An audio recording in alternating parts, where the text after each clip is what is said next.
Awana se ya moi olingwa solo pasi nazui mokano na baluke panayo opimelinga ite nakoya na pokwa tango bato balali nakoka tapongi pona yebisa yo ninyoza pona ngai esanga inguya bakisa maloba nzembo ya bolingo yo nde omerite nayemba mpona yo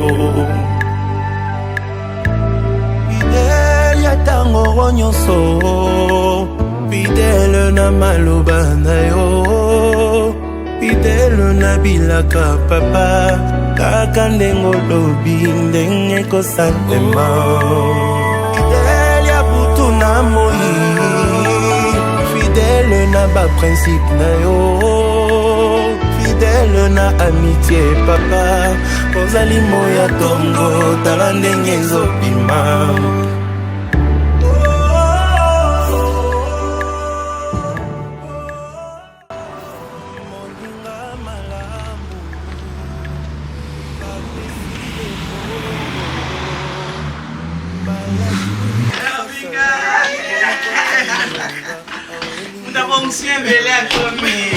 Quelle grâce, la putain de maman bijou.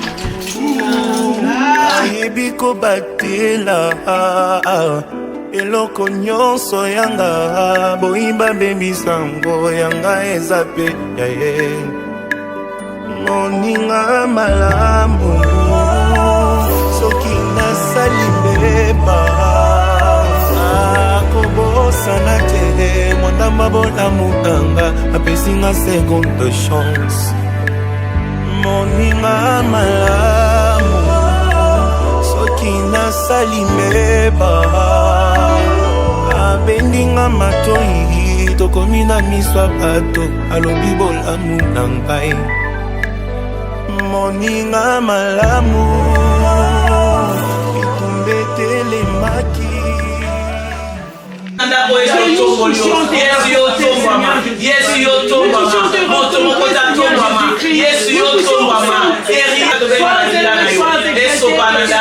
Descends de Jésus, coulant Seigneur, coulant Seigneur, coulant Seigneur, coulant Seigneur, coulant Seigneur, les sangs précieux de la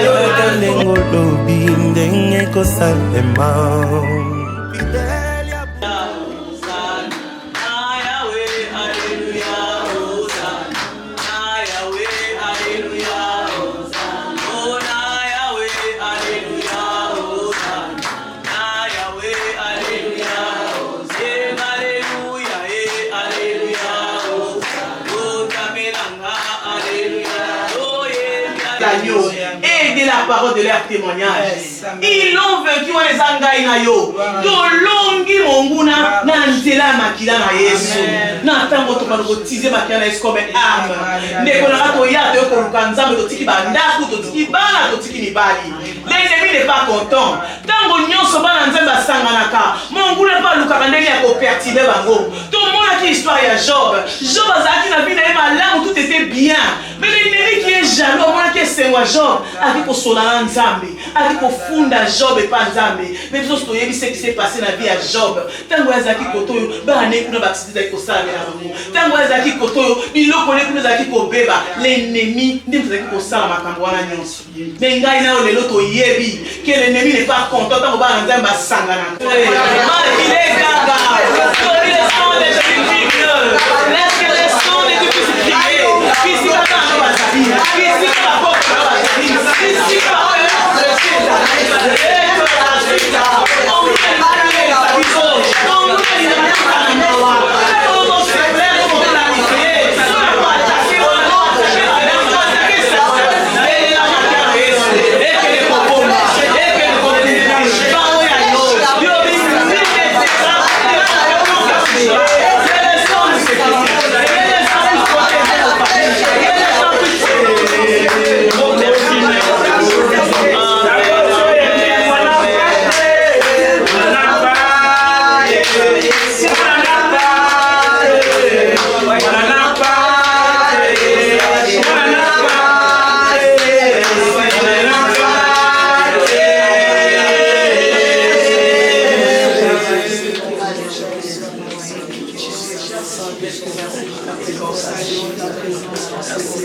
cœur. Yoka molimo na nzambe, dispose ton cœur. Parce que molimo na nzambe akolobela oyo ndenge ona no yoka ete. Akolobela clairement. Dispose tellement ton cœur. Yoka molimo na nzambe.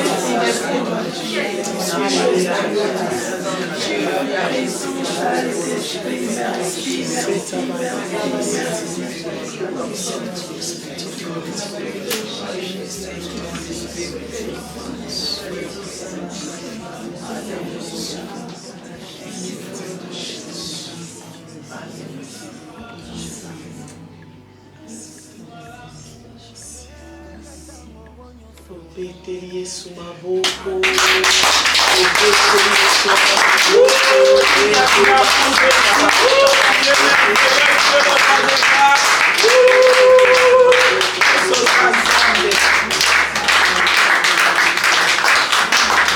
L'éternel qui s'accomplisse. Dans la carte, il y a des saints en Zambé. Retraite, il fallait ça. Les lois de coquille s'amènent. Il y a un tozo bête là, il y a sous ma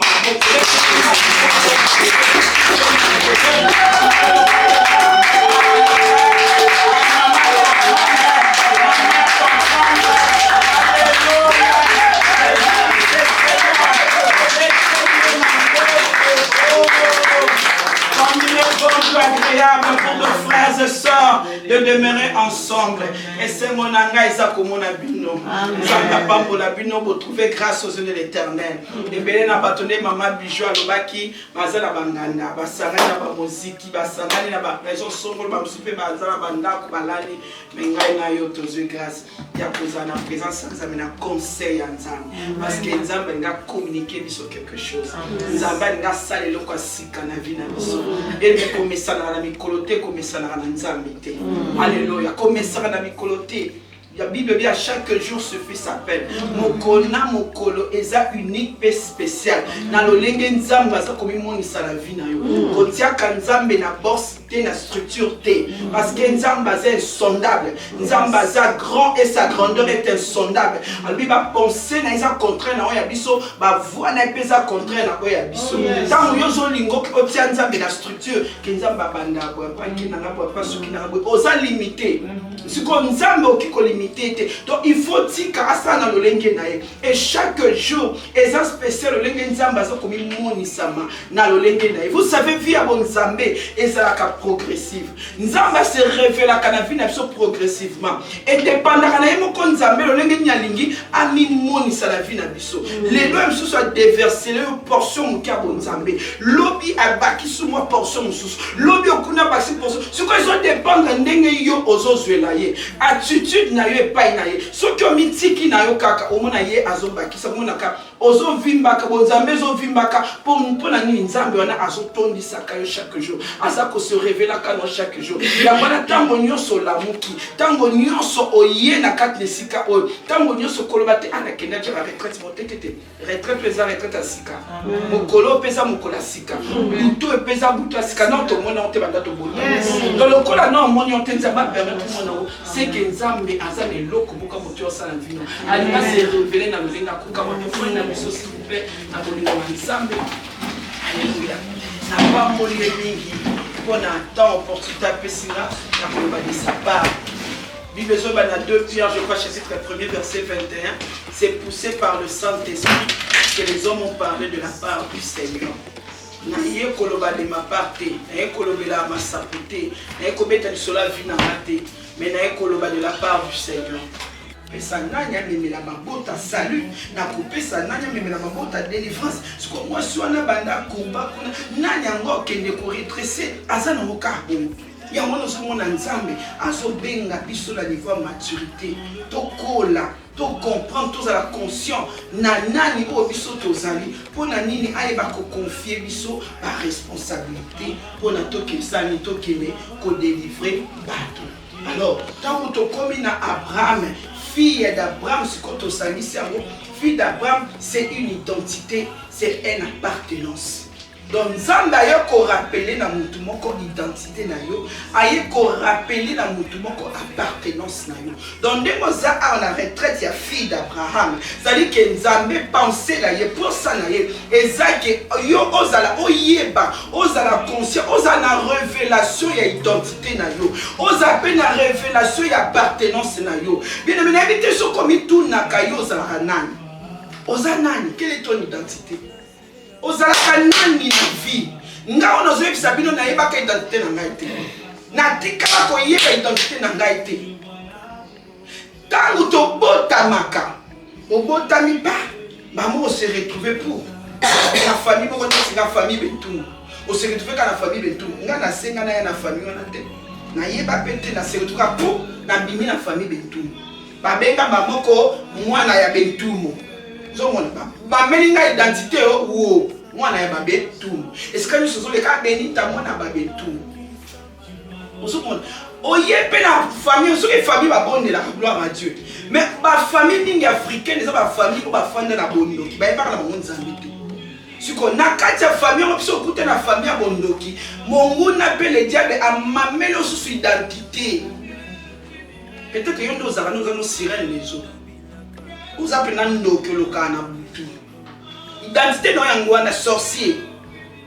Moi si oyo ya femme courbée oyo, Bible dit azalaki possédé toi na Luc. Azalaki possédé na milimu mabe. Nde siko erandra ye infirme bongo azalaki penda courbé oyo na temple. Siko muta sale bongo milimu mabe. Siko mutu oyo binzambe te. Famille po oyo binzambe te. So que si ka samba zate eza diable ne mutarenya. Yes. Si quand on dit à la régner maman à consacrer bino à pesi bino ma identité donc possession c'est-à-dire que esprit m'a bien possédé yo après ce que l'esprit a bondoki yo ba ben yo ndoki ce que l'esprit a ndumba yo prostitué ce que l'esprit yo boy bobo ngana sala qui possédé na esprit ya nini ya ba sirène des eaux bozo mona nzoto ebatama nazalaki soki na lati na mbala linga no bilamba ya minene boteti ka mantu tubuke na mona ngoma be il faut na lata ka mini égyptien il faut na lata bon mabe na ndeko bomba mais nzoto ya ngaso nazo tambola tiki mobali so moninga okweya pourquoi parce que nazalaki possédé batinga ni sirène des eaux donc esprit à possession bien pardon oya kokwe ça ya séduction donc mobali so moninga okokoka non résister il faut kaka oya kolukobimananga ngai peta mupe mobala koyepa nanga na okokana pe koloba non te faut ka na pandi omoni possession na meza akiwana wana siko identité oyo mungu na le diable apesa kinga na libota ona kutaki bazalaki na kunzambe te esika bonzambe zate nzambe zate c'est-à-dire que ça de diable mutazo régner ta mon diable azo régner azo saccager bino azo akoti na banzoto na bino akoti na ba vie apesi bino identité oya ye my God. Les lots bimaboité fouillé bazasa soki yo yebite nga na koitu na nzambe Seigneur nazana bananya oui faut to yeba identité na biso pour ebele na batu to bata na ba Bible Yesu baba menzoka ndoki ebele na batu bata na ba Bible nzoka franc-maçon akenda na butu na cimetière ça incantation moi soit yes. Alléluia. Donc et si kaka yo zali wana même ozana etanini mais baka lelo yesoye ka esika wana nene esika nazalaki ya masumu esika nazalaki ya molili esika nazalaki ya bondoki yesoye kutela ngaka esika wana yes.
Seigneur. Banda koyebisa ngo banda kotombola ba porte na yo. C'est Yesu il faut akota.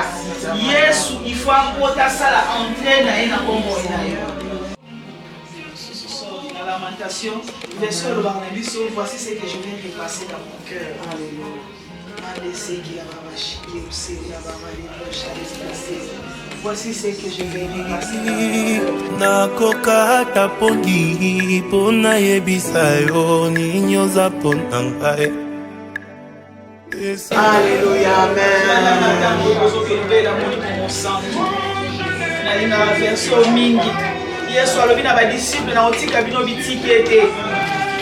Moi netike azoluka affection. Moi netike azoluka basombele bombo. Moi netike azoluka tango ekomaka anniversaire ba fêtele anniversaire. Moi netike na Noël akalisi tata na ina mama na ye. Yesu alobi na otika bino bitiki ete. Donc avec ngana tozala posa bombo opesa biso. Avec ngana tozala posa sagesse opesa biso. Avec ngana foto boko la bana opesa biso makasi wana. Avec ngana tozala makamutele bele ba challenge bele. Na sa moyo alobi baoso na tiki ngesi bobo bulu. Amona kende tika na tiki ndele ko ibo santu. Ya mwana ngana yo to aleja na molimo na santu na kati na biso. To ba no ka cher Saint-Esprit de bord. Cher Saint-Esprit prend la commande ya vie na ngai. Molimo na nzambe yo de soi ba to banda ko tamu sangai. Parce que ngana yo to so na molimo na nzambe. De ça na makamu biso. Esa molimo na nzambe yo ale ya ko nzambe. Molimo na nzambe ya ko nzambe. Nzamba za malamu parce que moi si oyo la femme courbée na balai kona sepela qui n'avait pendant 18 ans elle était dans l'église, elle était dans la présence de Dieu tous les jours, soit dans la présence de Dieu pour la présence en Zambé attends ton long à aussi si retraite continuez à la présence en Zambé qu'on l'embate continuez à parce que ma retraite n'a biso ma retraite il faut que ça rabisse de ma casse et faut qu'il y a rabisso faut pas les ressemble à 30 minutes les longues retraite au comme ressemble à 1 heure du temps 2 heures du temps 3 heures du temps c'est comme ça que tu grandis spirituellement on pousse à faire bénédiction dans pembeni na yo ah maman kobanga te yesu aza munene koleka ba bêtise azo sala cha motema na nzambe parce que nzambe a change kana e ko mitungisa note parce que to mitungi ici, au cause de nos côtés. Mais il est grand, il est grand, il est grand, il est grand. Il est grand que au problème à stérilité. Il est grand que le problème de nos maris. Il est grand que le problème de nos familles. Il est grand, notre Dieu est grand, grand, grand, grand. Et il a tout accompli sur la croix. Pour ta vie, pour tes enfants, pour la génération de tes générations. Aux familles d'Abisso Bandoki, aux familles d'Abisso, aux banani, n'habitons minimisant au dépôt au sein de la peau d'un il faut quand la biso la origine d'Abisso. Mais on parle en côté, ma origine est ça dans les autres se présenter, oh ma lien ça dans les réel. Mais Nzambe Jésus-Christ, il est grand, il est grand, il est capable de nous délivrer aujourd'hui. Il faut que nous écoutons qui pasteur Ninango pour délivrer. Il est capable, il est là, à Sawana, il est là dans sa présence. Jésus a Koufa qui passe à qui est beaucoup pour habiter pour la partout dans le monde. Là où on invoque, habitons les salatates. Il y a beaucoup. Na verset au dans Genèse chapitre 29. Histoire, il y a moi surtout, il y a Léa. Genèse chapitre 29. Genesis chapter 29. Léa appartient à verset 31, verset 35. And that's verse 31. Genesis 29. 29, chapitre 31 à 35. Ok, je lis 29, 31 à 35. L'Éternel vit que Léa n'était pas aimée et il la rendit féconde, tandis que Rachel était stérile. Léa devint enceinte et enfanta un fils et qui elle donna le nom de Ruben. Car elle dit, l'Éternel a vu mon humiliation et maintenant mon mari m'aimera. Elle devint encore enceinte et enfanta un fils et elle dit, l'Éternel a entendu que je n'étais pas aimée et il m'a aussi accordé celui-ci et elle lui donna le nom de Siméon. 34. Elle devint encore enceinte et enfanta un fils et elle dit, pour cette fois mon mari s'attachera à moi, car je lui ai enfanté 3 fils, c'est pourquoi on lui donna le nom de Lévi. 35. Elle devint encore enceinte et enfanta un fils et elle dit, cette fois je louerai l'Éternel, c'est pourquoi elle lui donna le nom de Judas et elle cessa d'enfanter. Parole de l'Éternel. Amen, amen, amen, amen, amen, amen. Amen. Totali Siko, Léa, c'est une femme qui...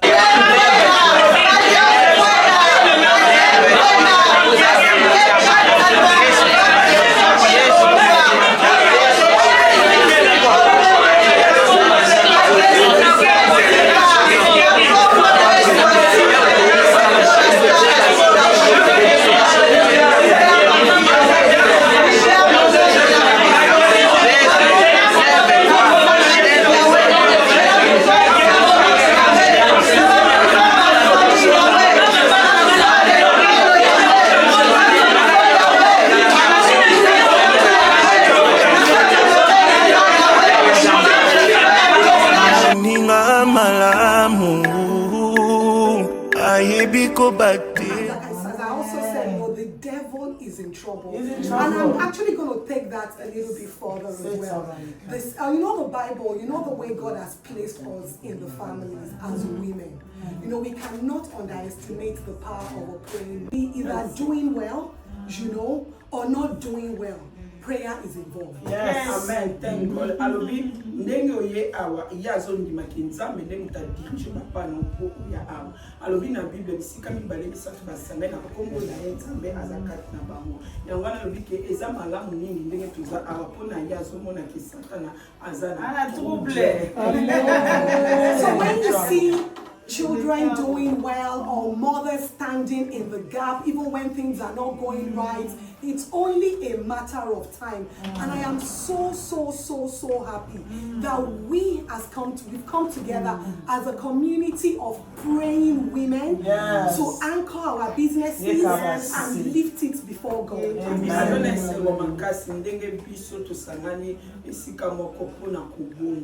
Quel que soit ma cam autre chose à nous mettons maman à télé ma cabonde là ma tama comme ça qui n'est échange à binenge to sana mo pona ye eza iloko moko esimoko ata kutunde mitoko longa ka. And the power is in when a woman goes on her knees and intercedes for her seeds, intercede for herself, because we can see the degradation going on in this world now. You probably notice it's because the devil has one way or the other distracted us from our calling. And our calling is for us to speak life into everything. We are life givers. And that's why we go homes. Right? That's why our men don't have wombs. We are the ones that carry our children for 9 months. We are the ones that hold them, breastfeed them, make sure they grow, make sure they look good, they're well kept, they read their books. When you go into families, it is the mother that will sit down. Have you done your homework? Have you done this? Have you done that? The fathers play their roles as well, but it's more to bring the money and to protect. But nurturing, God has given that to us. Amen. And I'm just thankful for everybody here because I believe we have all been empowered with that. Amen. Alors bi moi si oyo aza kubondi aza na makolo na ye aza na balishenu ntango nyonso zo bondi ntango nyonso za intercession moi si wana aza na puissance pe aza na appel ya kokino pe sa vie ntango nyonso ozoloba ozopesa vie, c'est-à-dire que ozochange makambo oza kopesa vie na semence oyo ezali bana na biso ozoloba mpo na vie ya mwana ozosala mpo awa na mboka oyo bazoloba mambebele bazopesa balwa. Start and give you an example, and I would want you to try and work as detectives and figure out what my truths are and what my lie is. I'm going to tell you 3 statements. I'm going to tell you 3 facts about myself. So 2 of it are going to be true and 1's going to be a lie. So the first one is the Yes, so because you just say moi je me comprends je wana example mutu na mutu akoloba akopesa akoloba likambo propos na ye na likambo wana koloba moko efeza lokuta fo mika lokuta mibale efeza ya solo siko bato oyo bazoyoka yo badetecte oyo wapeza ya lokuta oyo epeza ya solo. I'm sorry, I'm not part of this. I have to leave. no problem. Thank you. So actually I'm going to need 3 volunteers. So myself, so you are going to be our 3rd volunteer. So I've got Marcia, your name, Auntie, Bibi, and Bibi and Mimi. Yeah. Nice to meet you. So those are going to be our volunteers. So I'm going to start. So my name is Bolaji, right? So that's not a fact. I'm just introducing myself. So fact number 1. I am a CEO of a luxury hair brand. CEO ya business ya suki wa Rubio. Okay. I am a CEO of a fashion brand. As a CEO ya fashion brand. And I have a factory that produces my attire in China. And it's a massive factory. So those are my 3 facts. So are you able to detect which 2 are the truth and which one is the lie? I would say the last one. The last one in China. The last one for the factory. Father, Jesus, let your people today open that door, that China door to me. In the mighty name of Jesus. Actually, you're very, very right. So I am a CEO of Fabme Luxury Hair, and also I have a clothing brand called Fabme. En fait, c'est correct. Naza CEO Ilamba, il y a maison de fashion, et puis Naza CEO Suki fashion. But I know our God is the door that opens doors like that. Oh, sorry.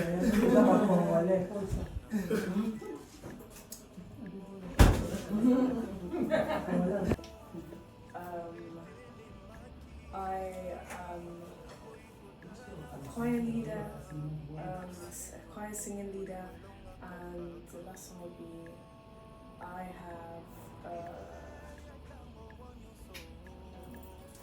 Naza infirmière na Sakati. We need one more from her. Et puis Naza choriste na chorale. Naza leader ya ba choriste na chorale. I have broken my leg before. Nabuka na likolo. Une fois. Okay. No. I'm just saying because I know exactly what to say. I'm not the ones, okay. So, Marcia, so I believe you studied psychiatry and nursing. Okay, so I believe that's your lie. Right. No, that's your truth. Right? And also, I think you're a choir leader, and I don't think you've broken your leg before. So, anybody else? So what do we think our lie is? What do we think our lie is? Oh, he said the truth. He said because before it is not. Because he was funding the force. So that's it. To make people. It is force. Wow. Okay. So Marcia, do you want to help us? What are your truths? It could be the truth. Yeah, it could be true because some people do break legs. That's the lie. What I said, he said the truth, the lie. Because he was finding which is the lie. Which exactly? That's it. You can know it is lying. Thank you, Marcia, for that. And see, Mr. Bibi. Okay, sorry. Okay. Yeah. I'll try. Okay, yeah. Là, il me l'a say. décoratrice. Choisi. How to say? Decorator. Someone who decorate the room. Mukandisuki. I'm hairdresser. Couturière. And I'm tailor. Okay. So she's a blessed woman, isn't she? She's a decorator, she's a tailor, and she's a hairdresser. So can we decipher which one is the lie? She is not. I think so too. I don't think you are a tailor. Who else agrees with me? Yeah. So can I interpret? No, not as well as going and that. Decorator. Kotunga. Yeah, she says she's a tailor, hairdresser, and decorator. Oh, she's all of them. Yeah, 3 of them. Oh wow, well done. No. She said, I said 3 things. Yes. So, hair, Yeah. and the Hair, decorator, and the tailor. I believe the lie is the tailor. That's what that's. Yes, tailor. Who else agrees with me that the tailor? So she has to tell us now. You ain't be service school, mama. Oh, décoratrice pour Kangasou. Lokuta. T'es ça, That's so. You know tailor. So she's a decorator and hairdresser. Okay, very good. So Sister Bibi, over to you, Auntie. Hello. I'm an accountant. Accountant. I've got a big accountancy practice in Congo. Fantastic. I've got 3 children. 3 children. Okay, so. Oh, I'm an accountant. I've got a big practice accountancy in Congo. I've got 3 children. Comment dire ça? Une école à Congo, on va station pour accounting. Et puis on a bas Anisatu. The Congo one is alive. Okay, who else agrees with Marcia? Okay, but you know what? If that is your desire, from your mouth to God's ears, that's your dream. As you have said it, so shall it be. In the mighty name of Jesus. Amen. So we have an accountant in the house that would like to expand into Congo and have a massive practice there in the mighty name of Jesus. Amen. So my dearest Auntie Mimi. Bon, moi je suis secrétaire médicale. Naza secrétaire médicale. Je fais de la couture. I'm secretary, medical secretary. Okay. Je fais de la couture. I'm tailor. Et j'ai un magasin exotique. I have a shop with selling exotic foods. She's making this call. She's a tailor. She's a hospital. And then she has a shop with exotic. Can I actually say this one? I believe you're a tailor because I think you're That's shows. You know, the fashion gangs, we know ourselves. And, you look really beautiful, so I believe that. And I believe you're a medical secretary as well. And I believe the only reason you've chosen the exotic fruit is because we've got plenty fruits over there. So I believe that will be the lie. Moi, Mimi Alobi, aux secrétaires et aux tailleurs, mais exotic food is a soloté au poste. That's true. You're right. I'm right. Oh, fantastic. So you see, the whole idea of what we've just done is so that we'll be able to identify the.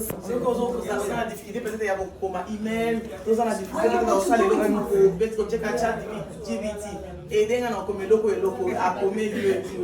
donc ils ont évolué. It also has financial tools where you can do your invoice. J'étais là tant on a l'embâché. Pétron, Jopantinga Sango. Mon peuple meurt faute de connaissance. Et puisque tu as abandonné la connaissance, je vais aussi t'abandonner.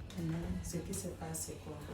Le Seigneur nous a donné tellement beaucoup d'opportunités pour que nous soyons en bonne santé, pour que nous puissions prendre soin de nous, pour que nous puissions prendre soin de nos enfants, pour que nous puissions prendre soin de nos maris. Mais qu'est-ce que nous faisons? Nous négligeons la connaissance et nous suivons l'homme. Et la Bible nous dit que malheur à celui qui fait confiance à l'homme. Et par rapport à l'homme, qu'est-ce que nous faisons? Nous suivons beaucoup plus ce que l'homme fait, ce que l'homme a créé, ce que l'être humain a créé, par rapport à ce que Dieu lui-même, qui est le Père de la nature, qui est le Père de toutes choses, a créé. I have today the same thing, tomorrow the same thing, after tomorrow the same thing. Do you know how many quantity of sugar, of fat you are putting on your body? You have to know that sugar never dissolves from your body. Sugar stay in your body.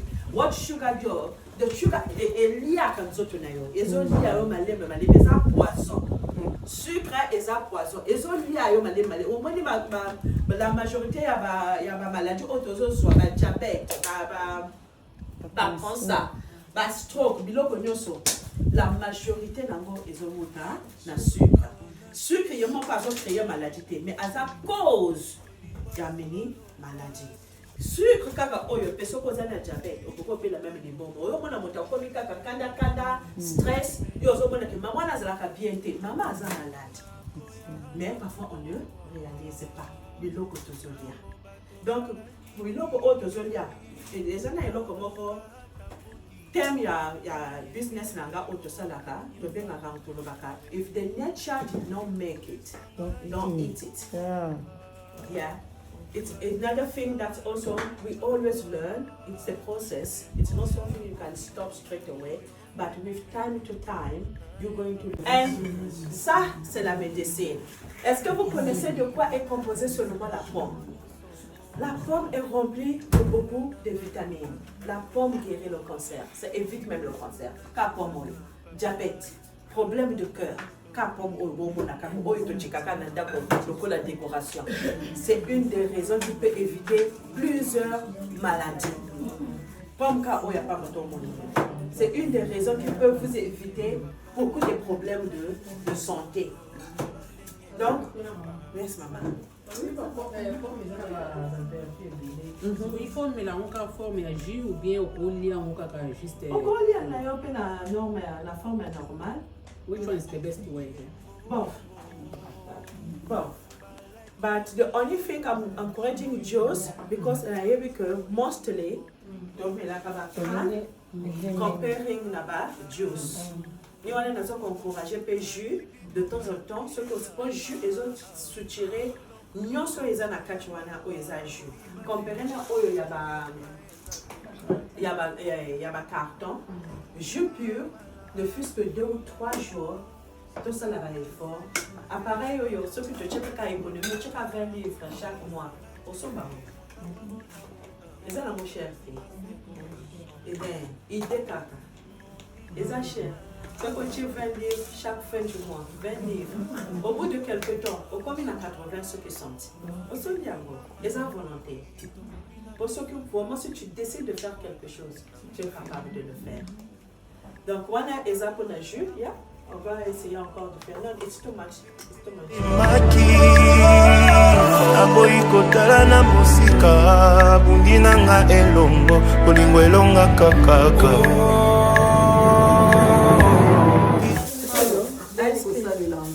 Mrs. Heisker, can you explain to Auntie how to do ice cream, the sorbet, please? Okay. So recently I made a mango sorbet, and basically what you have to do, you cut out mango, cut out pineapple, and you freeze it in your freezer for 2 hours. Make sure that it's frozen. It shouldn't be soft. You don't need to blend it. No, you do. Just look at it. No, you do blend it. After you freeze it, after it's frozen, you put it in the blender, and then you blend it, and you make sure it's So you blend it after freezing it. Okay. and then add lemon juice. Whatever kind of ice cream you're trying to do, add lemon juice because it enhances the flavor of the ice cream. That's it. Yeah. That's it. It's that simple. No, let's say this one, for example, can you make us with that? Yeah, you can use. So the same procedure. Yeah. Just like for this one, put on the Just freeze it. Just freeze it. Après, au tiango sukoyo na blender pour essayer de mélanger bien. Après, au tiango sukoyo na frigidaire en baloyo pour battre pour bébé ça bien monter ça biso ice cream. Donc yeah. Après moi je suis selfish tant ça la vraiment ouais. Yeah, pour les préserver. Yeah, Fidèle, maloba ya bomoy. Fidèle, même si le monde est méchant. Kaka ndengo lobi. Fidèle de Yesu. Fidèle na maloba na ye.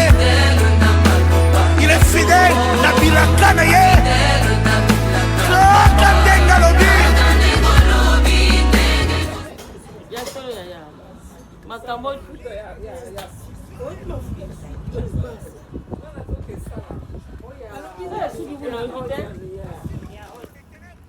On ne change pas les gens. On ne change pas les gens. On ne peut pas se marier avec quelqu'un et puis dire à quoi changer. C'est soit il est comme ça, soit il n'y a que Dieu. Et même si il est négatif, kaka ndenga lobi. N'accepte pas. Yako bungisa identité na yo parce que tu es une personne que Dieu a créée. On a besoin de yo, on a à part entière. Donc, au bungisa identité na yo. Awana se ya moi olingwa solo pasi nazui mokano na baluke pana yo.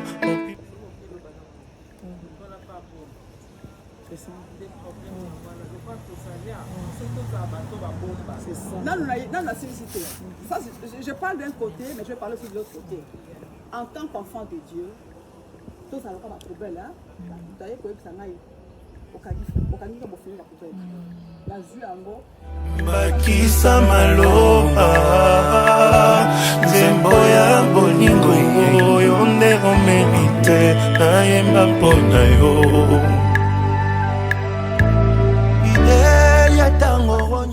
Parce qu'on a été blessé. Oh Seigneur, nous venons auprès de toi. Yahweh toye epai na yo. Olobeli biso au travers maman Mimi. Mais oyebi ce qui s'est passé dans nos vies. Oyebi ba bi o biso tokutana na ngonzambe. O esala ke to chasa ka batute. O esala ke to ki peut-être likamba mutu musu to memi yango to bandi kotonga. Parce que to zala to tonga ma ki fait quelque part esala ke to banda kotonga basi. Esala nzambe na bomoy. Toye epai na yo. To présenter au mitema na biso. Tango to bandi ko bondela ndeko na tozo konye ko bondela tozo ko benga Jova Rafa o alobi ete j'ai ôté le cœur de pierre, je te donnerai un cœur de chair. Nzamba za kapako ko pianga na motema ya sika motema ezaki détruit par les blessures. Nzamba za kapako ko pesa biso motema ya sika. Il a donné un cœur nouveau à maman Mimi azaka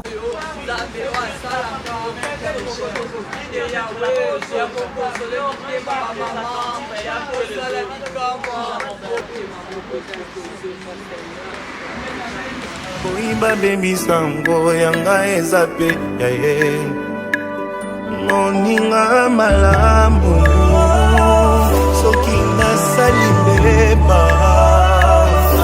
akobosana te mondamba bolamu nanga. Respect. You guys, you are so precious to us. We need to treat you.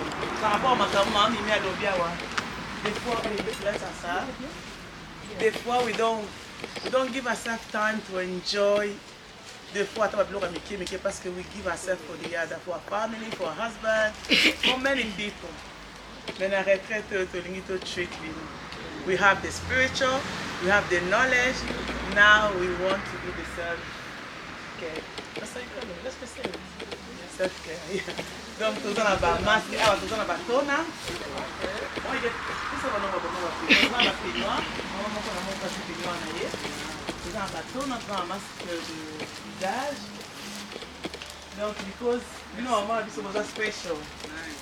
Was a very special. We thought about not thinking it was just Mossy Mobile. No. You are very beautiful.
Makeup remover, guys.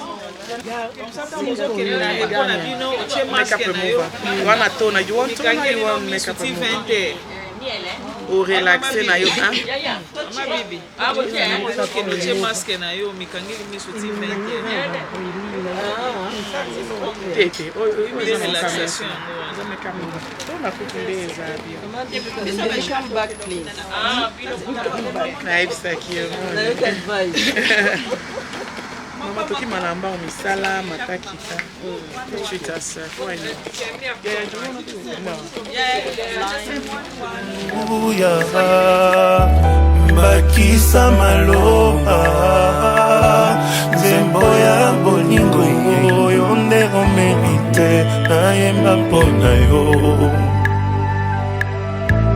fidele ya ntango nyonso fidele na maloba na yo fidele na bilaka papa kaka ndenge olobi soki mama asambelaka te ndeko nango ozomona mozomona te ndeko nango ozomona te. Il y a un verset dans la Bible là où Paul de Sartre dans okutanaki na Yesu Bible bina biso Paul azalaki kotala biso ndaki kofungama maza omona te. C'est là que les gens venaient, partaient, battu ya ndenge na ndenge, na sambelaka te, na contrôlaka te, na zawana kaka, na okanzaka ah muta sambelaka faza gentil. Non. Ozomona mozomona te. Il y a des choses qui se passent dans nos maisons, il y a des choses qui se passent dans nos couples, et ça parce que aux maman sambelati, muto sambelaka zake veiller. Des fois on te confond avec gentillesse na kozala naïf. Ndeko nanga isenga to fungula misu. Ba mama oyo mama bébé, mama ya mama mimi. Comment bana mwana na yo eko yebiso likamba boye. Olekisi ngai na yo pe toza na kati ya makambo wana toza na bana na poto toza kayu tokokende tokozonga toboyi makambo esama bana tozomona te toboyi tozomona me tozomona te toboyi tozomona me tozomona te toboyi monte dans la prière monte dans la prière monte dans la prière monte dans la prière et tobasita mata mama abondelaka eloko ekobangisa eza te mamo abondelaka aza danger mpona moto azokosa ye mamo abondelaka akomona makambo ezoya na mosika mata na mabondeli etobasi te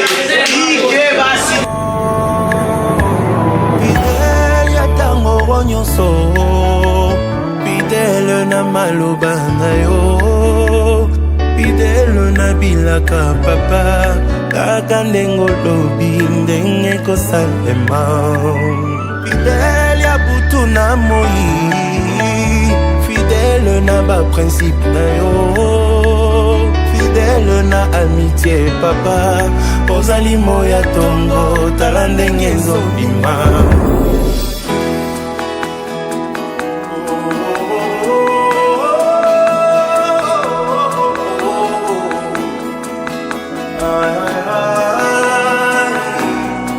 fidèle osepeli na ngai ya molimo na nzambe yango na ntango tozobela molimo na nzambe oyo aza lisundi oyo yesu atikelaki biso alobi tala mama okokoka yo moko te oza na bosenga na ye azala pembeni na yo atambusa yo me ngai na okombele fo azalaka wana toosala makambo kaka tozoyeba meme mpake molimo na nzambe aza kotela biso yango na ntango tozoyebisa molimo na nzambe aya kosunga ngai na yo apesa ngai na yo makasi ya priere soki même badisciple ya yesu ntango yesu akei bakoki kobondela te ils étaient faibles bayebaki te eloko nini ya kosala parce que yesu azalaki su na bango te mais quand ils ont reçu le Saint-Esprit tomoni comment bakomaki na makasi tomoni comment bakomaki na boldness ya kosala makambo yango na ntango wana tozobela molimo na nzambe toza na baresponsabilité toza na bana toza na makambo nzambe atie liboso na biso ngana na soki tosengi makasi ya molimo te tokoeshue na nyonso tosala tomoni bama boni tomoni bafamille boni baeshue na poto omoni peut-être famille bazalaki bien mais apotali résultat na suka ozoba what went wrong ngana okoza na journey wana soki tobeli molimo na nzambe te tokoba nzambe na makambo ekombo endengeni yango na ntango tobela molimo na nzambe molimo na nzambe akosuka nga na yo akoekipe biso na bakapasité akoekipe banda kobondela banda koyebisa molimo na nzambe apeso makasi nous avons besoin de pas batu tokosala semble pas batu but you know our heart. La Bible déclare au sondaka les cœurs et les reins. God Almighty, now in the name of Jesus, I pray. Obando sonde mote mama mokona mokonisi. Mahadaba sote. La Bible déclare l'esprit de Dieu. Akoya kozaliko na bino bel esprit wa falazaliko na bino bazakati na bino. Amen. Il est bradera basotoro boshia. Zala likolo pekati na biso biniti. Likona biso poto témoigner to zala ba témoin. Pekati na biso God. Poto zo ba revelation.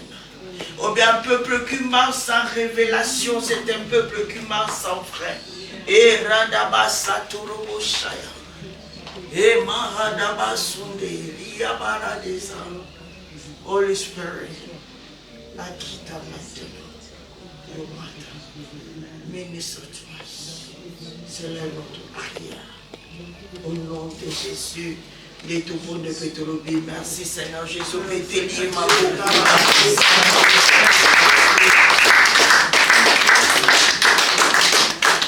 Amen, amen. Amen. T'es Azani. Ah, qui peut? Qui paye? Qui paye t'es Azani? Dévaluation en politique, attention s'occuper de la politique. Aïe.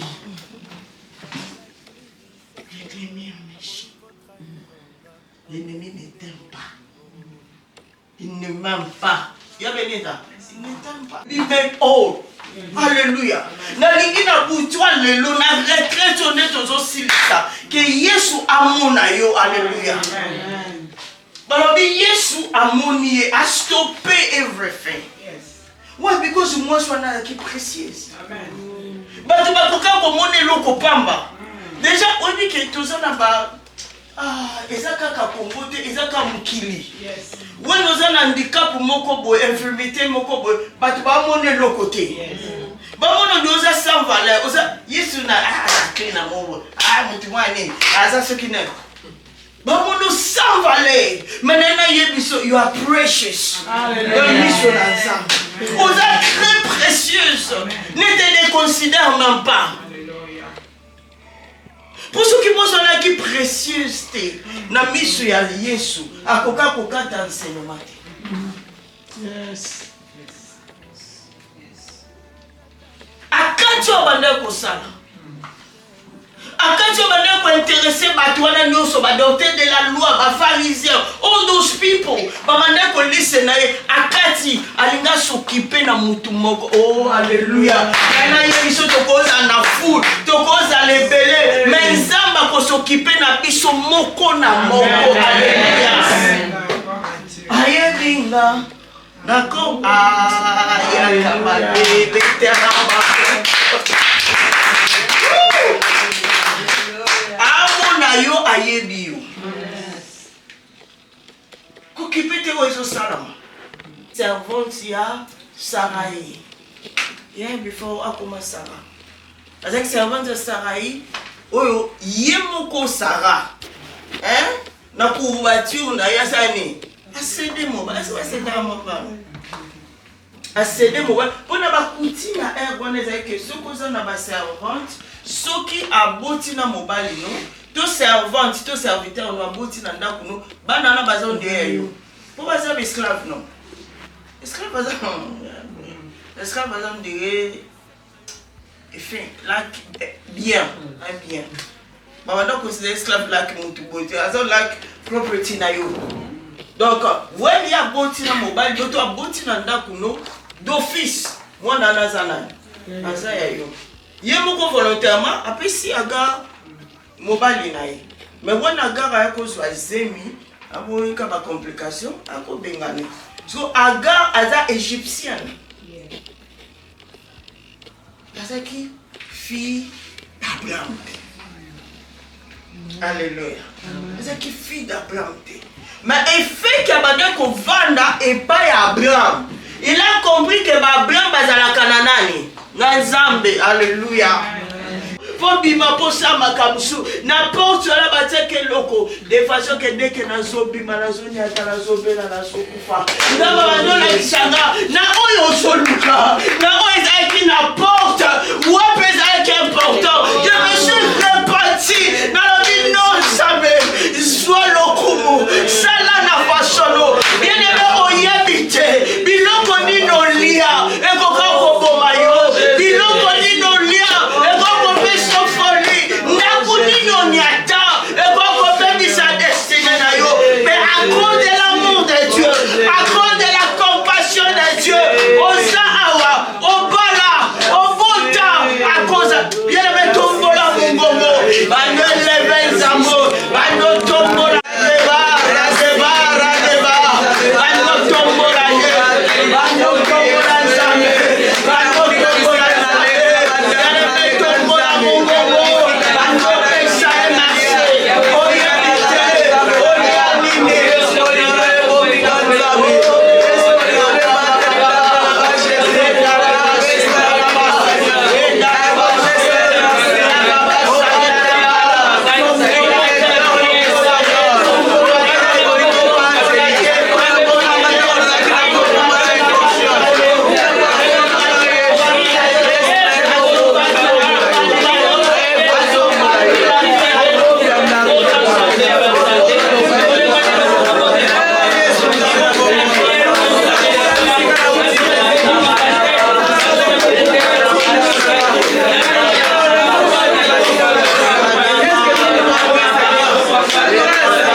Il y a une fille, elle a hybride. Toyebika mituka mutelanga hybride. Mais ana batu tozo tambola na bango na mukilo baza ba hybride. Une fille ayebaki na kotémoigner camarade na ye. Nzongo azalaki na hybride. Wana se hybride amin nini? Aza une moitié mutu, moitié mami wata. Mais aza boy na moto boy ozomone normal. Mama ya camarade ne wana avana na mai. Mami wata. Mais abima na forma mutu akutana na papa na ye ne babota. Bien aimé koka moite po eza na Bible. Mon Dieu Jésus. Mon Dieu Jésus. Mon Dieu Jésus. Alléluia, alléluia, alléluia, alléluia. Alléluia, alléluia, alléluia, alléluia, alléluia, alléluia. Mon Dieu, mon roi Seigneur. Jésus. Que l'Éternel te visite. Those that are better prayer, we pray for Monayo. Sokoza nesika oyo. Makamoto solo beza ya bavida Abraham. Sokoza awa. Oyambana o Yesu te. Yeneme koyoka soni te. Leka ato kobonde la pona yo. Oyamba Yesu. Soki po yambaka Yesu. Vina yezonga sima. Okoma rétrogradé. Yeneme yaka to bonde la pona yo. Ata sokoyo ki soni to permettre yo. Ozala te système à Nicodème. Kobima nesika ote. Soko yene te relation des aviens que na nzambe. Eni fige koko apene. Nzamba la kisa ki mama di kambona yo. Iso tozo bonde la. La Bible déclare. Prière agreement est en puissance. Abiso qui mi balé, va s'accorder, va sengi quelque chose. Et pour que ça me la bango. Toliki kato sa la prière. Ya agreement na problème na yo. Et qu'un sambe wana a visité yo. Bien les métozo zela yo. Bien les métozo zela yo. Et l'on connaît les commissaires infirmes. Et l'on connaît les osimate. Oh, alléluia. Et l'on connaît les osimate. Nzambe wala linga visite yo. Nzambe wala linga salo du bien. Nzambe wala linga fongola. Alors, bibo senganga. Na kopesa bino même des nations pour héritage. Même des nations. Nzambe kopesa ba nation. Et l'on connaît na kosanga kopia yo. Oh, Radabashi. Oh, Dieu de oh, yo, ya, oh, la kokende. Na kokende na lola. Namasi amo bikisi. Lokola nani. Lokole ya kendeki. Na kokende na lola. Oh, na kokende.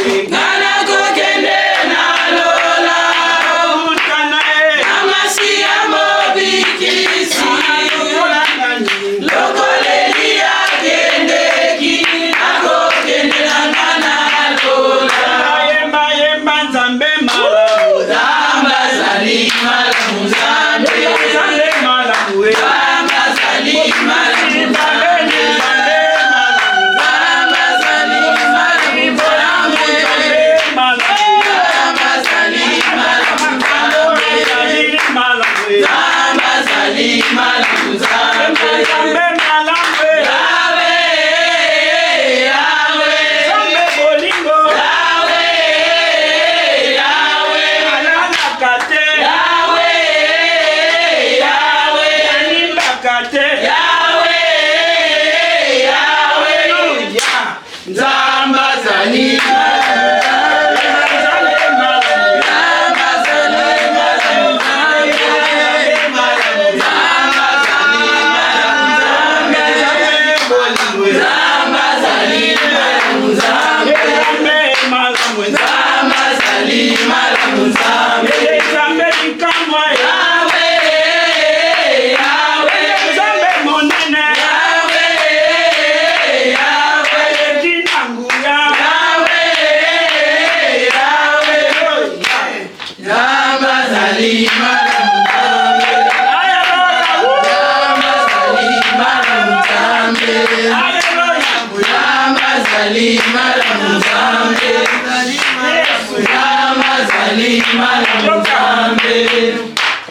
Akumama, Yesu akumama, na bomoi nanga.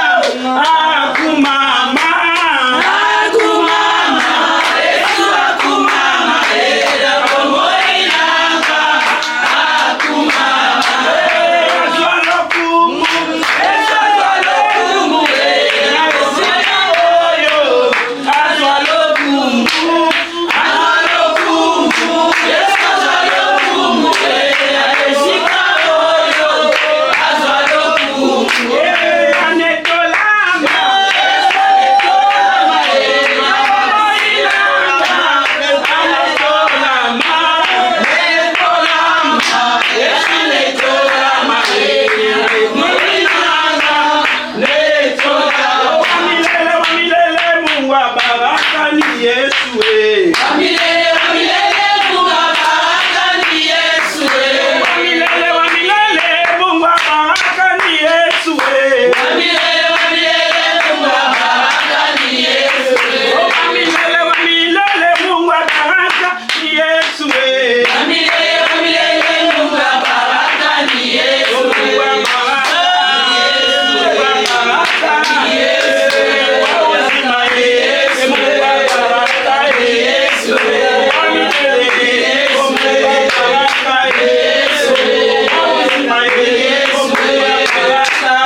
Ta lumière arrive, ton Dieu est là.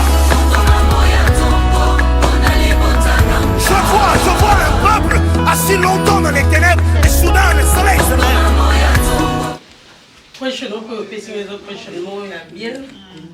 I'm really blessed. First testimony.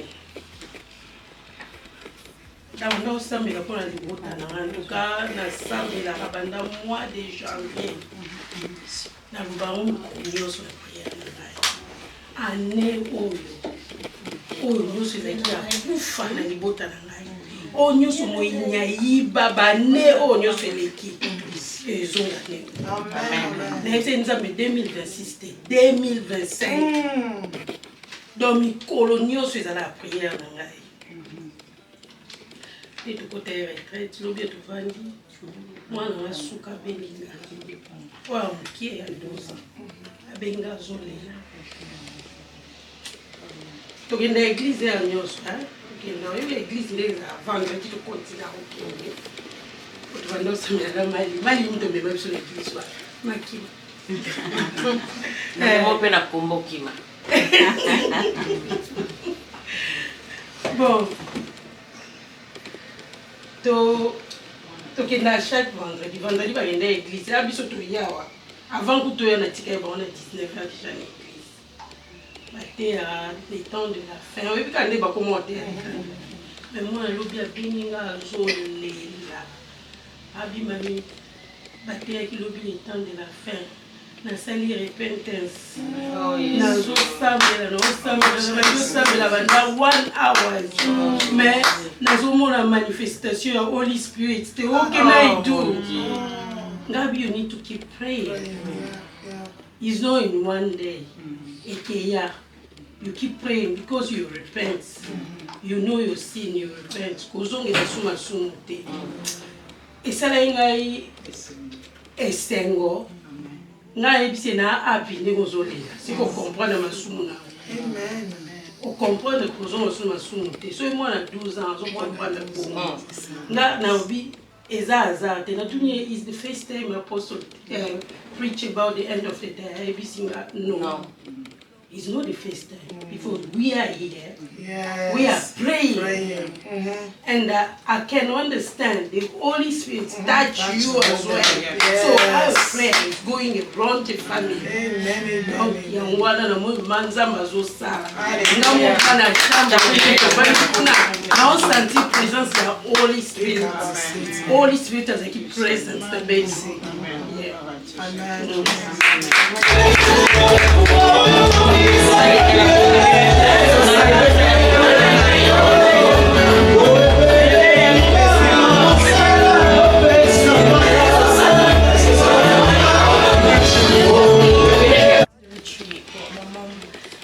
Was kind of forcing me to, and I'm happy that she brought me here because I think I received my expectations in life and I know where God wants me to be in my life, so when I go back I will not be the same person, and I'm happy to spread the word around to my friends too and to change their lives too and to change mine too, so I think I touched my expectations.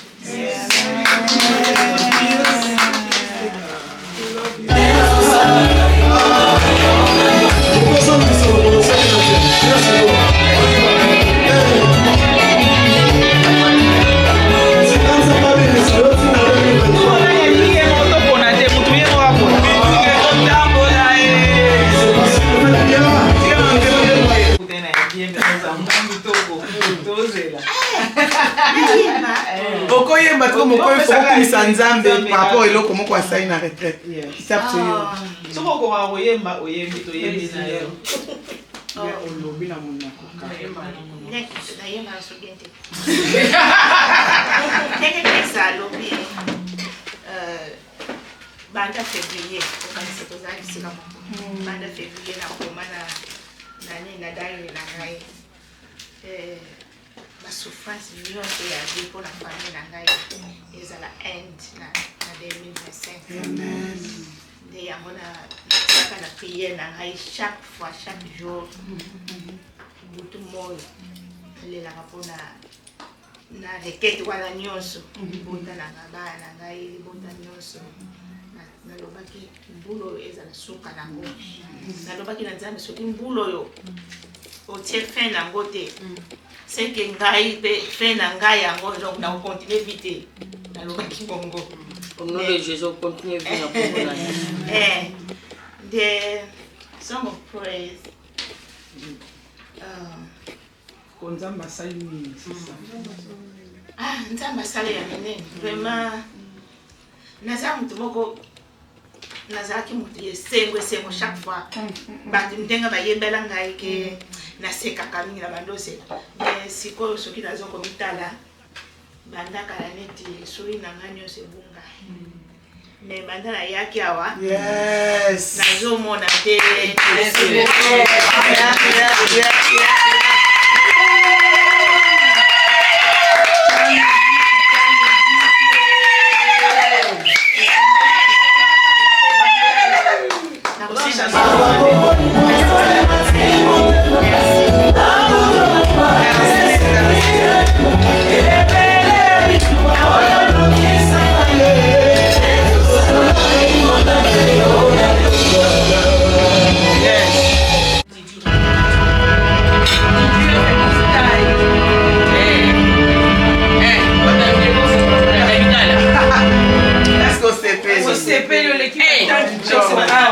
Seta malamu.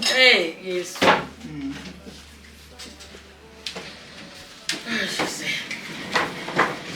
Nazanga maluba. Ibo mona kama biso zokita ngai kaka. Eza mamiso ambawa te.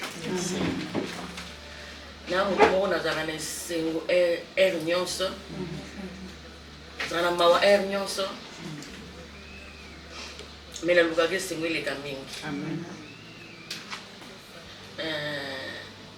Eza ko flatter te. Bato ba bongisi ni na flatter bino te. Mena zo ba ozota te. Yes, amen. Donc oya nga awa. Ngai koya te. Mama, God bless you. Amen. Nazina makambele na semaine ya kusala. Utana musala chaque fois ufutoka bien te. No ya retraite ndenge. makambo na osala kuna eza ndenge nini na Kinshasa kuna o mabala o mama leki akutaki na asaki akutaki koma zoluka mbongo donc nasaka kabona mbongo kaka mbongo bana toya wana na boya te ekono na komi na suka na lobi okay papa nakinga moko oke sute mona bino oke sute yaya zakane na kwaya tobe église zakane kinya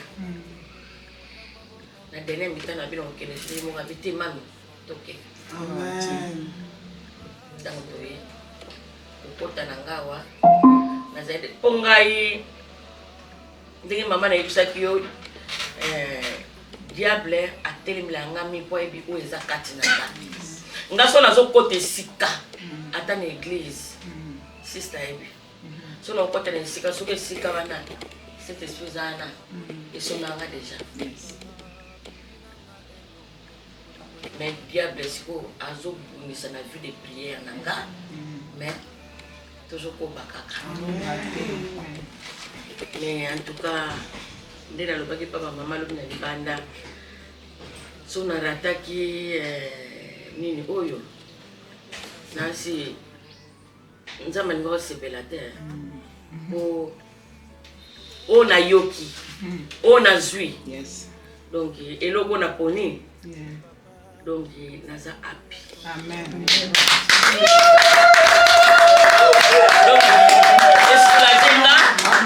et soulager yaya amen et soulager yaya makas on a joué donc nane se moko ya makas ça m'a aidé amen en tout cas ça m'a apambola bino nyonso eloko ezala ya suka te donc to bandela kango tie kwa munene Seigneur zo l'excellent nyonso mais na foni na yo jo picture oyo otiango na statue zo le blanc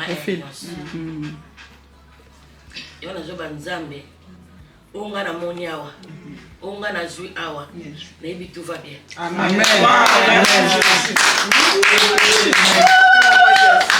Bissi comme ça côté né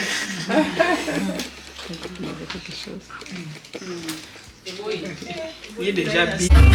On a gardé papier en guerre. Il y a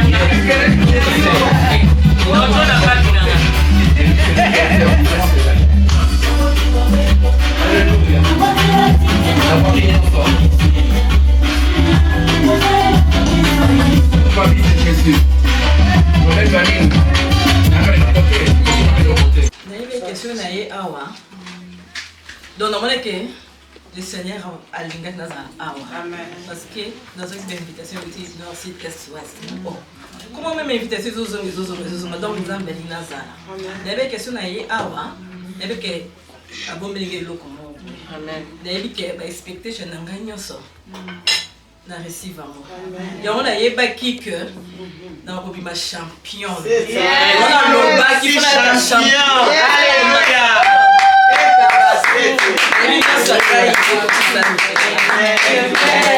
musique maman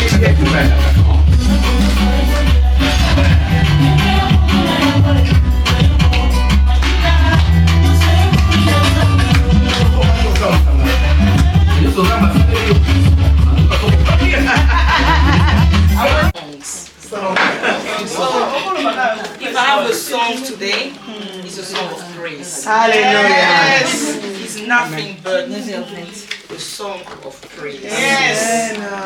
And I know this song of praise. I'm going to sing it even more on the next session. Because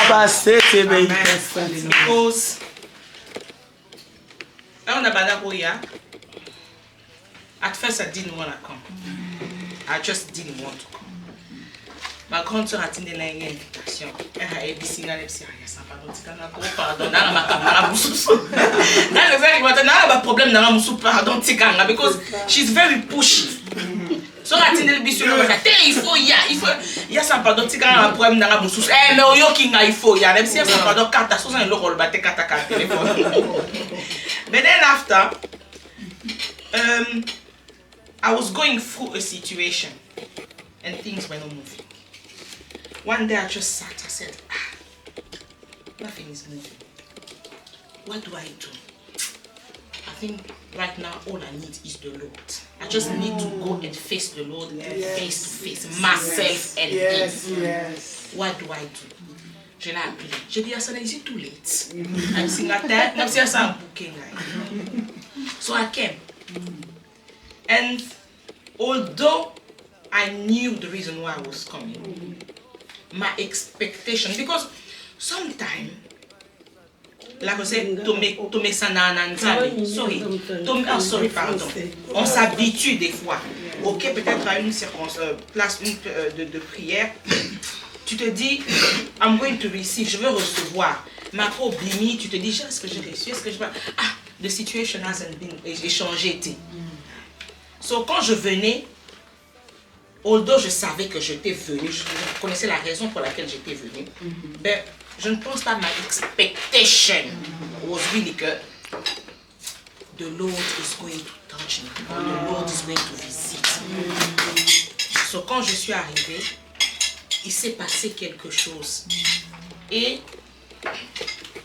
it made me emotional. Je me suis dit, the Lord knows me. Yes. Il me connaît. Yes. Parce que il s'est révélé d'une façon très précise. Au point que il connaît ma situation. Il connaît mon nom. Il connaît ce que je suis en train de traverser. Et il connaît mon désir. Je me suis dit, out of everything, Seigneur, tu es tombé à moi. Donc tu me connais. Et je sais que Songs, mon chant de louange et d'adoration a déjà commencé. Je suis déjà en train de chanter. Mais à la prochaine édition, par la grâce de Dieu, je vais compléter mon témoignage. Amen.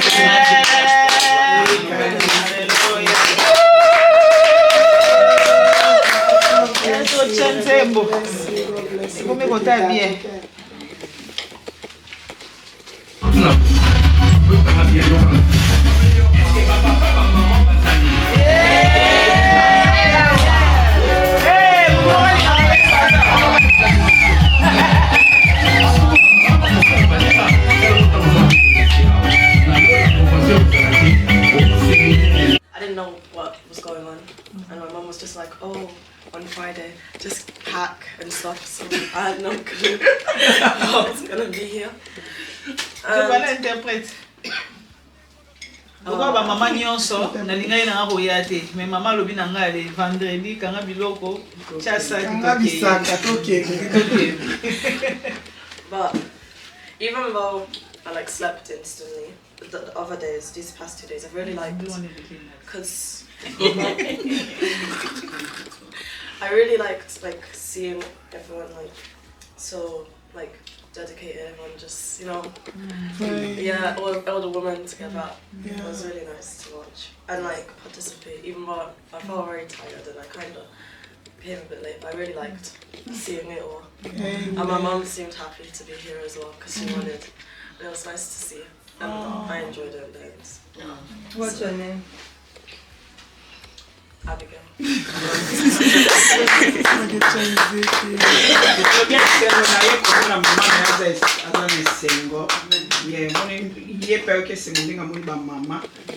ensemble ambiance au mama boza nango esali esengo pe esengo ne makasi za komona mama na za happy boza na joy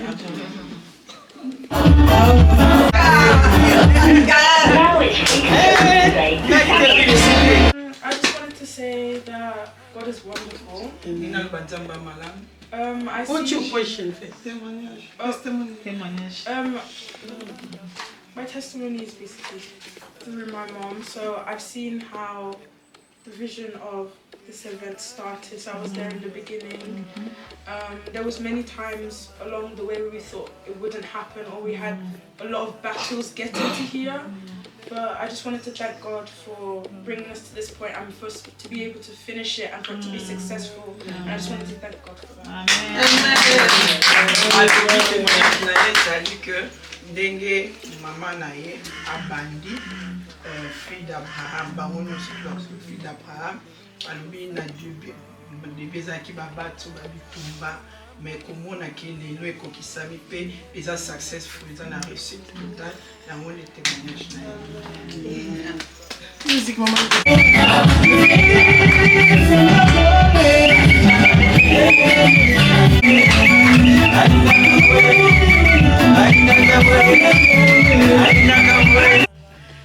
So I've helped a lot with this retreat, and sometimes it was like looking like it wasn't gonna work. Like on Thursday we had to go get we bought a camera on Wednesday, and then we found out they didn't have a lens, so we had to go, and we couldn't film without a lens, so we had to go to Grace PC and get a lens, and there was only one left, so it was really risky, but it turned out well. And then when we got to Grace PC World, we remembered that we forgot my mom's purse, so we couldn't buy it. So we had to send money to Joanna's card so we could buy it from Joanna's card, and it was really hectic and risky, but it all worked out. So. Yes.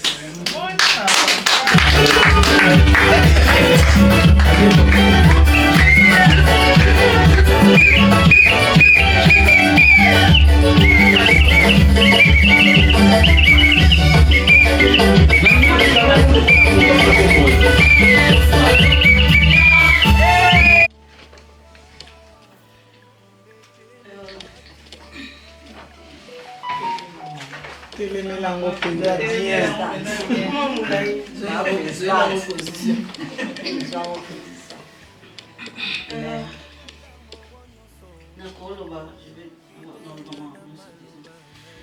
Oui, c'est ce question.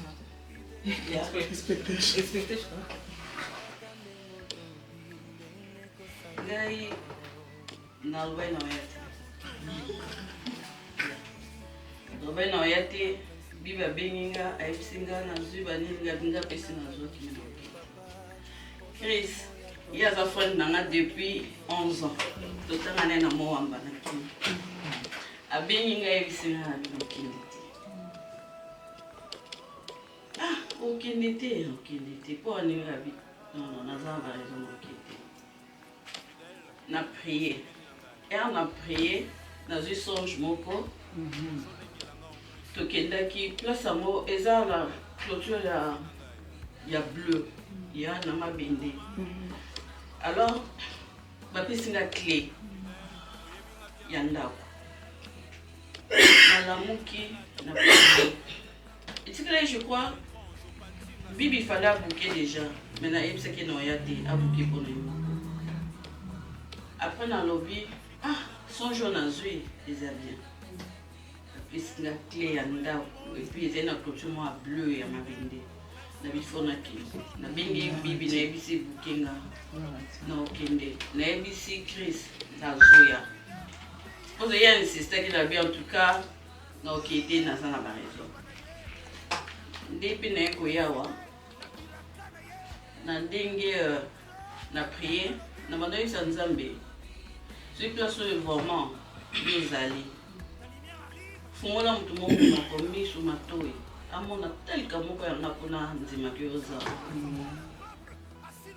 tolia ki ezaki ya fallait tolia na oleka na cuisine na kenotika na zai na kote wana na kulwa kote wana na yotika stani mama bibi ya binga pesinga mboti après to fandi mami boni to bandi solo bi na zo ki message na yo nzamba lobi omona ni enfant fécondité c'est maman inquiète fécondité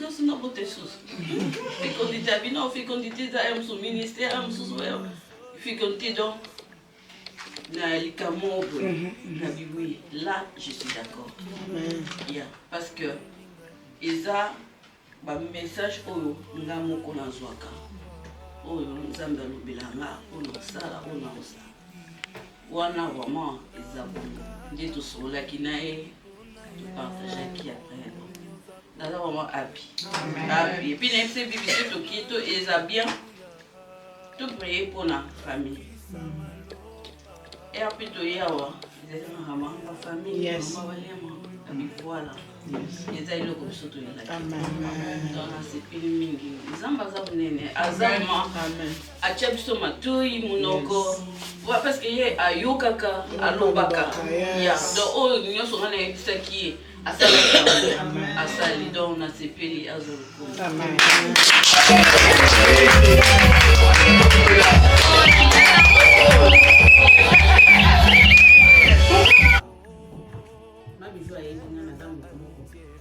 réservé nazalaka presque énorme nayebi mpenza bato te soki omonga na telefone naoswala na ye naoswala ya rachel c'est fini nayebisenga bi oya awa esalinga bien tozoswala na bato namoni bato ebele nazoseka olia kokanga manga moko na kwe nanga na mbeto na telefone nanga en tout cas epesi ngai esengo I was blessed for utani na bato ebele nasali baconnaissance naseki abondeli mpo na nga nayebi nzambe asali ya minene deja si ya répondre yango nalobi I was really blessed.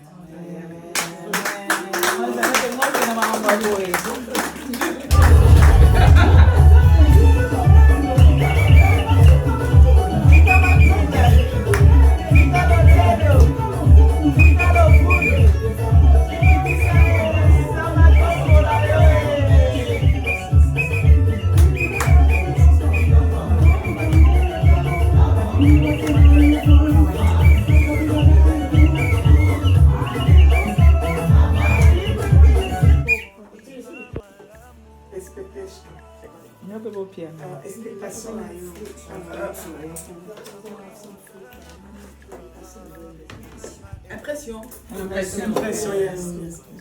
C'est comme un boule. Merci. L'impression, c'est que je suis dans la joie.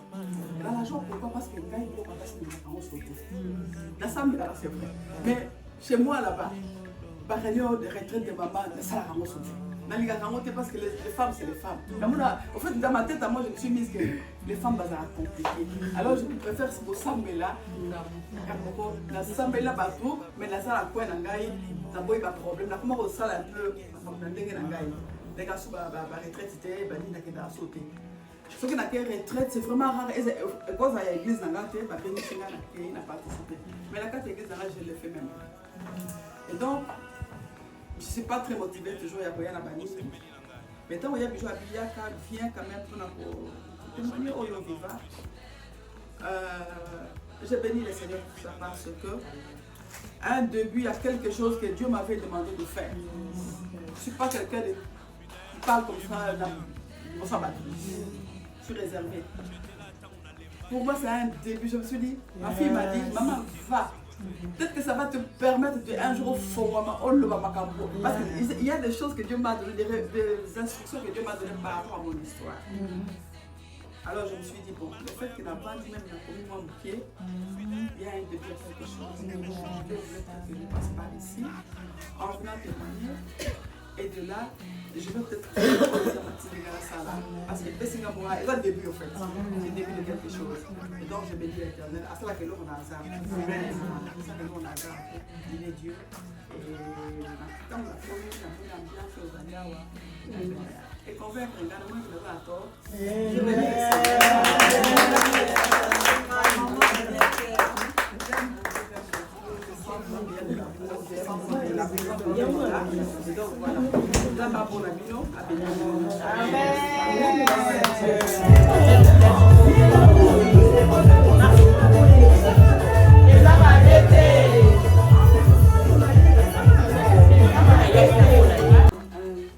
Well, my expectation here was really like 50-50, but God proved me wrong, so obviously it was 100%.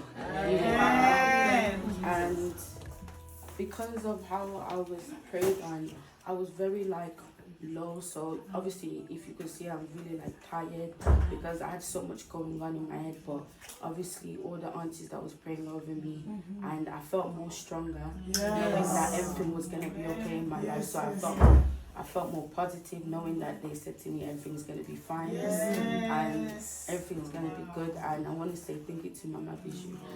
Thank you very much for allowing us to be here because you're like a second mom to me. So I'm very blessed. So thank you.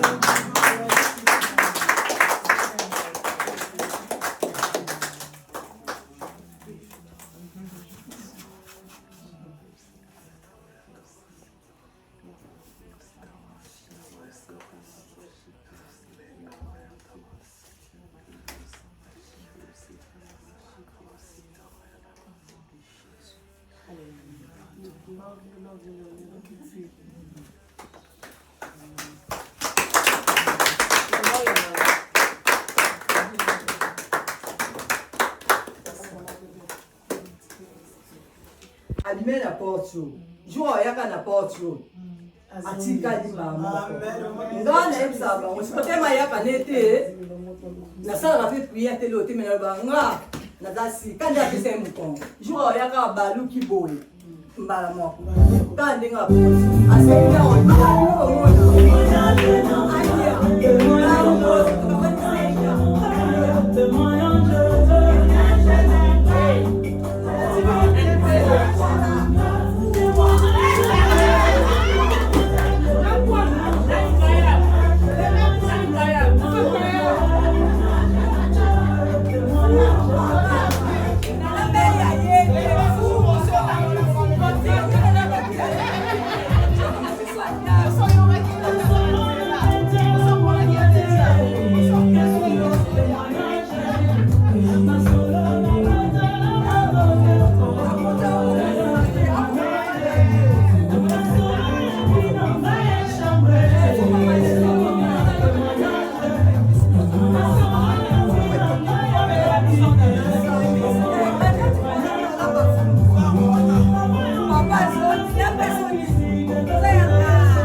Zabaka o tozo le kanamona ba église tozo kende l'église na biso local mais tozo zonga le même.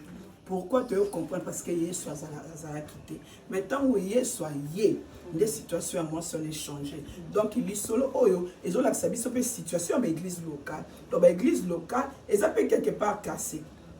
Mais Nzambe pe na retraite oyo a redressé l'église locale parce que tout le monde qui pendant le temps 18 ans moi son azoya na église na temple azaki na solution te. Why? Because Jesus was not there. Yesu a quitté. C'est comme Yesu yangwana parole dans la carte ya ba église locale ba tembele ba oya na ba problème parce que évangile exalté.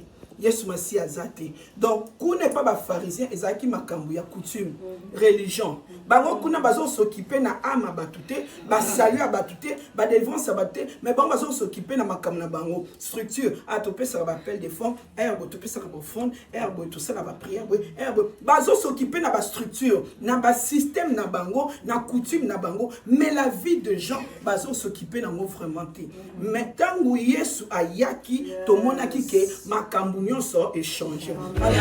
J'étais là tant on a l'embaki. Bétrange au Pandinga. Ça la fait pas comme le départ et la renaissance. Alors tout le monde de la Torah, c'est Nzambe wana. Oya yaki na biso, ya solo Nzambe wana zonga na biso. Tout ce que nous avons reçu en CD, to bonde na makila na Yesu, to bonde na bombo na Yesu. Jésus, merci, merci, merci. Nous devons porter ça au Nzambe. Nzambe a fait biso na retraite, nous prenons ça la biso kolamo. Yesu, nani azalo kola yo. Seigneur, si nous regardons ce que tu as fait dans la retraite, si nos yeux pouvaient voir ce que tu as fait, Jésus, dans nos vies.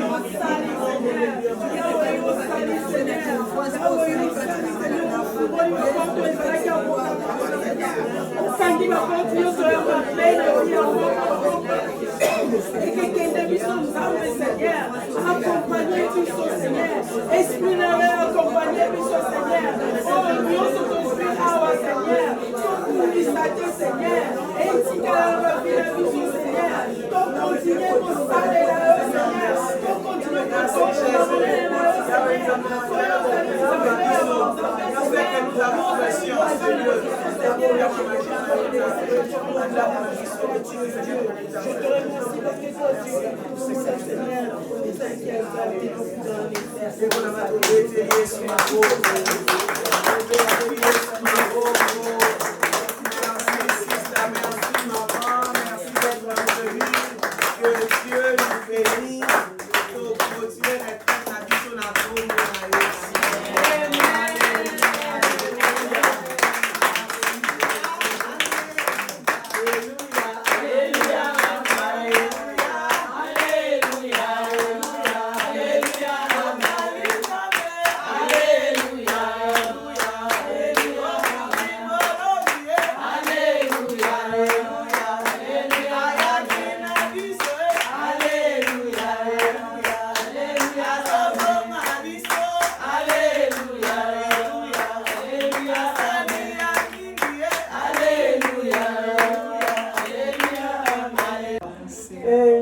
Fidèle ya butu na moi, fidèle na ba principe na yo, fidèle na amitié papa, ozali moya tongo tala ndenge ezobima.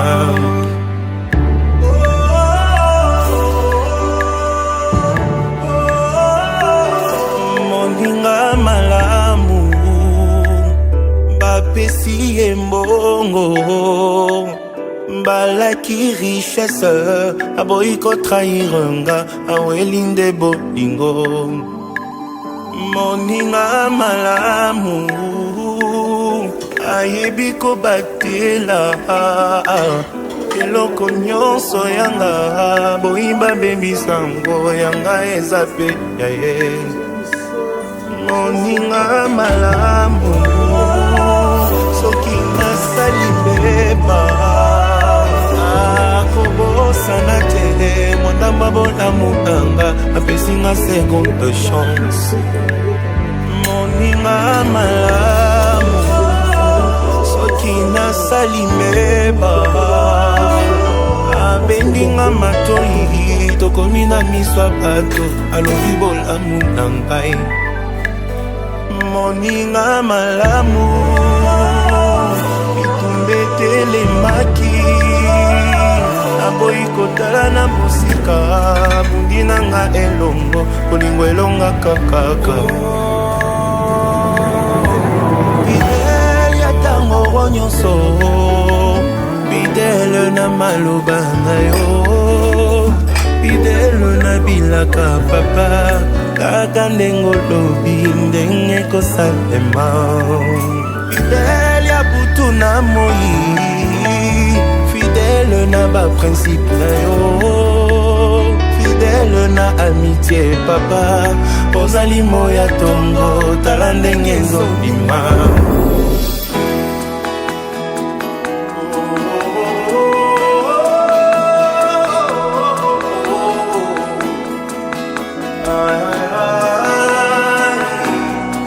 Fidèle osepeli na ngai,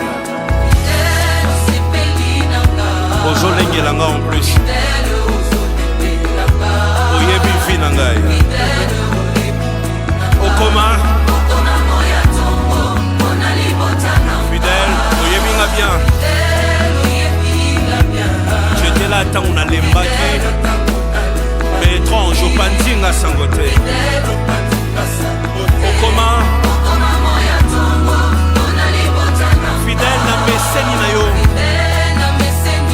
fidèle maloba ya bomoi, fidèle même si le monde est méchant kaka ndenge olobi, fidèle de Yesu, fidèle na maloba na ye, il est fidèle na bilaka na ye kaka ndenge olobi.